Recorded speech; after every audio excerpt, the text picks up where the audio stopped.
जय हिंद बच्चों। MP board की 10th क्लास में जनरल इंग्लिश के पेपर में आपको सेक्शन ए में 3 अनसीन पैसेजेस आते हैं।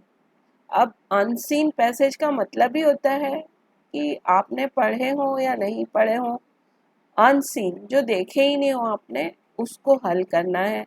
तो ये ज़रूरी नहीं है कि हम यहाँ प्रैक्टिस के लिए कुछ 6-7 पैसेजेस 10-20 पैसेजेस देखेंगे, पर हो सकता है कि कोई 21वां पैसेज ही आ जाए।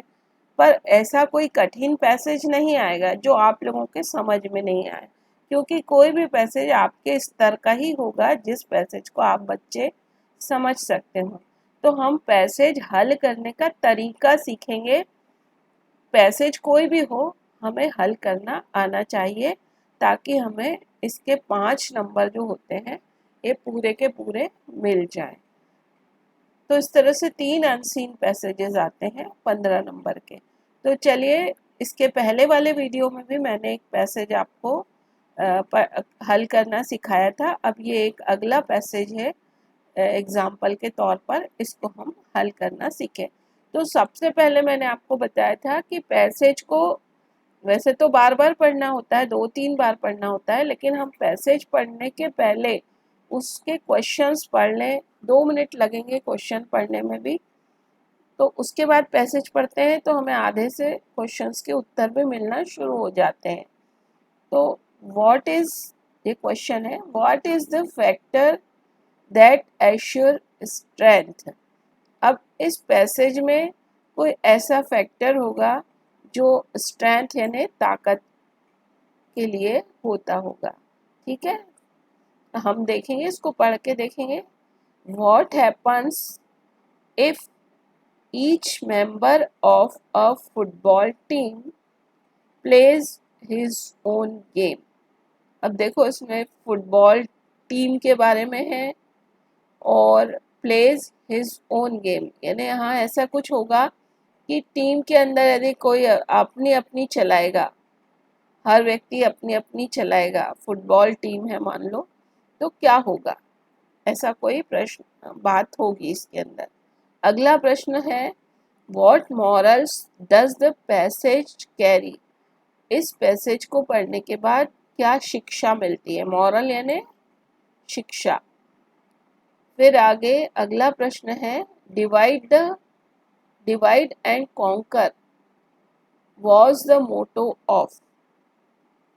यानी कि वो फूट डालो वाली कोई बात होती होगी कि कौन सी टीम या जो भी है, हम पढ़ेंगे कि डिवाइड एंड कॉन्कर, लोगों को बांट दो और उनके बीच में फूट डाल के और फिर जीत हासिल करो। कॉन्कर यानी कि जीत हासिल करना या किसी को हराना, किसी और को हराना यानी खुद की जीत हासिल करना। Give the synonym of winner. Winner यानी कि जीतने वाला, उसका सिनोनिम यानी समानार्थी शब्द हमको देना है।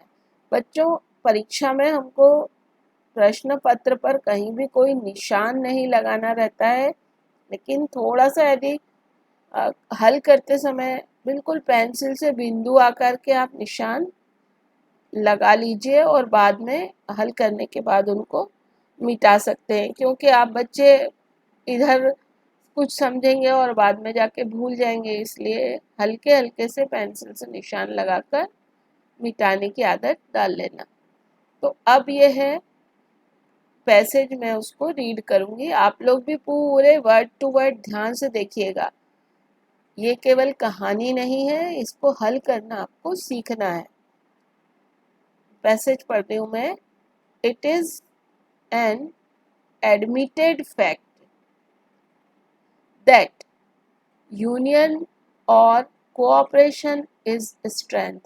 अब स्ट्रेंथ के बारे में अभी प्रश्न भी पूछा था, तो यहाँ ये बता रहे हैं कि ये एक अटल सत्य है। एडमिटेड फैक्ट है, माना हुआ सत्य है। एडमिटेड फैक्ट का मतलब होता है माना हुआ सत्य है कि यूनियन और कोऑपरेशन यानी कोई भी टीम वीम होती होगी या कोई भी लोग मिलजुल कर काम करते हैं, यूनियन बना के कोऑपरेशन से काम करते हैं, वही उस टीम की ताकत होती है। तो स्ट्रेंथ के लिए जो उन्होंने प्रश्न पूछा था कि स्ट्रेंथ क्या होती है, क्या होती है, what is the factor that assure strength. तो फैक्टर क्या हो जाएगा, यहाँ उत्तर आ जाएगा, व्हाट की जगह ये का यही पूरा उत्तर आ जाएगा कि यूनियन इज द, बस यूनियन शब्द, यूनियन और कोऑपरेशन, बाकी वही का वही उतार देना प्रश्न, is the factor of strength. अब आगे ये चल रहा है इसमें, डिसयूनियन इज वीकनेस। तो वीकनेस क्या हो जाएगी, स्ट्रेंथ यदि यूनियन है तो डिसयूनियन यानी यूनियन का अपोजिट वर्ड क्या हो गया, डिसयूनियन, ये वीकनेस होती। अ यूनाइटेड फैमिली, यदि परिवार है तो सम्मिलित परिवार। A united community, a united society, a united nation is strong.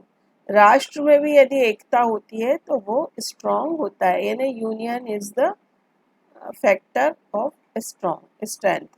But those who are disunited are split up into fractions। लेकिन fractions यानी एक दूसरे में अ, अ, मतभेद हो जाता है, और जब वो डिसयूनाइटेड हो जाते हैं यानी एक दूसरे से मिलके काम नहीं करते हैं, स्प्लिट अप हो जाते हैं, वो वीक ग्रुप हो जाते हैं, groups are all weak. Take the case of football और हॉकी टीम। यदि फुटबॉल या हॉकी टीम खेल रही है, if the members of the team, यदि उस टीम का मेंबर के सारे members play together at cooperate with one another, एक दूसरे को कोऑपरेट करके खेलते हैं, तो they will form a strong team. But if each member plays his own game, यानी हर हर मेंबर सोचेगा कि मैं ही गोल करूँगा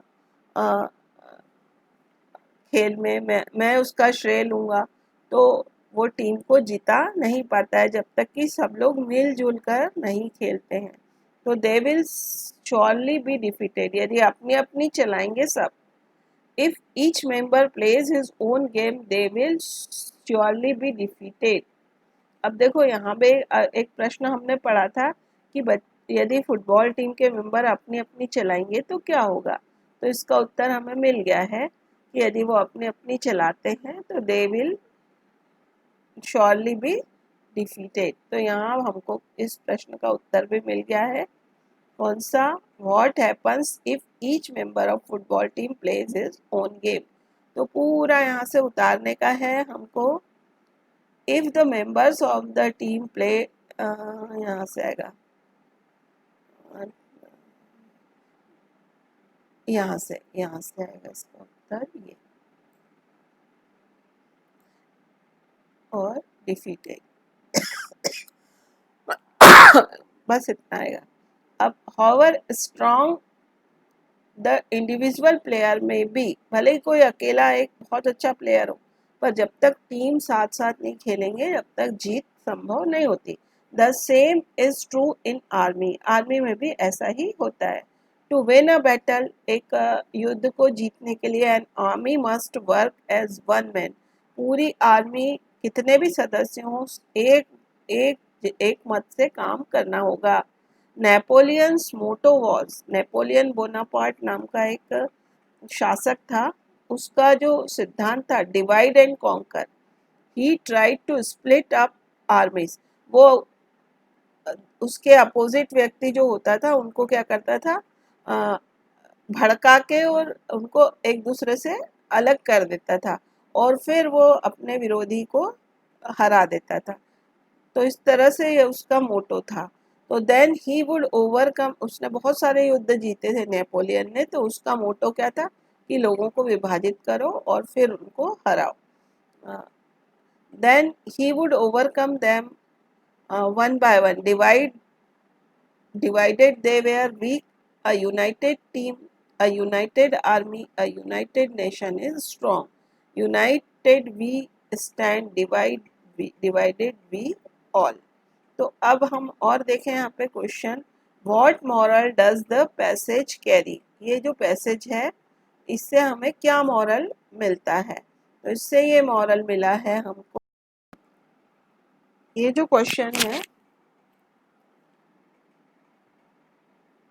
what moral does the passage carry, तो इस पैसेज से ये मॉरल मिला है ये कि यूनाइटेड वी स्टैंड, यदि हम यूनाइट रहेंगे तो जीतेंगे, और डिवाइडेड वी फॉल, यदि हम एक दूसरे से अलग हो गए तो हम जरूर हारेंगे। तो इस तरह से ये मॉरल मिलता है, यानी यूनियन से ही काम होता है। अब अगला प्रश्न जो था, divide and conquer was the motto of, यहाँ पे कौन से राजा के बारे में बताया था? Divide and conquer, Napoleon's. तो ये सीधा सीधा शब्द उतारना है यहाँ पे, नेपोलियंस, ये उतारना है, ये उत्तर हो जाएगा। Give the synonym of winner, तो विनर का सिनोनिम यहाँ पर होता है कॉन्कर, यानी खुद तो जीतना और दूसरे को हराना, यानी कि कॉन्कर, कॉन्करर। तो कॉन्कर ना लिखते हुए कॉन्करर, ये विनर शब्द है तो इसका सिनोनिम हो जाएगा कॉन्करर। तो यहाँ पर आंसर भी दिए हुए हैं आपके लिए, लेकिन ये आंसर आपको एग्जाम में नहीं दिखाई देंगे, ये आंसर आपको अनसीन पैसेज में से ढूंढ ढूंढ कर ही लिखना होगा। तो आपको कम से कम 2 बार क्वेश्चन और 2 बार अनसीन पैसेज तो जरूर पढ़ना ही पड़ेगा, और आवश्यकता पड़े तो 3 बार भी आप इसको रिपीट करके पढ़ेंगे। सबसे पहले क्वेश्चन पढ़ेंगे, फिर क्वेश्चन के साथ साथ फिर अनसीन पैसेज को पढ़ेंगे, फिर क्वेश्चन का आंसर लिखते समय फिर पढ़ेंगे, और इस तरह से लिखते हुए दूसरी बार भी अनसीन पैसेज को पढ़ेंगे। और यदि आप 3 बार पढ़ना चाहते हैं तो एक बार सबसे पहले भी अनसीन पैसेज को पढ़ लीजिए। चलिए, शुभकामनाएं आपको बच्चों तैयारी के लिए। आप इंग्लिश में आपको सप्लीमेंट्री मिली है, एक थोड़ा सा जर्क आपको लगाना है। यदि आप पढ़ाई अच्छे से कर लेंगे तो आप सप्लीमेंट्री एग्जाम में पास हो जाएंगे। तो आपको शुभकामनाओं के साथ तैयारी करते रहिए, पढ़ते रहिए।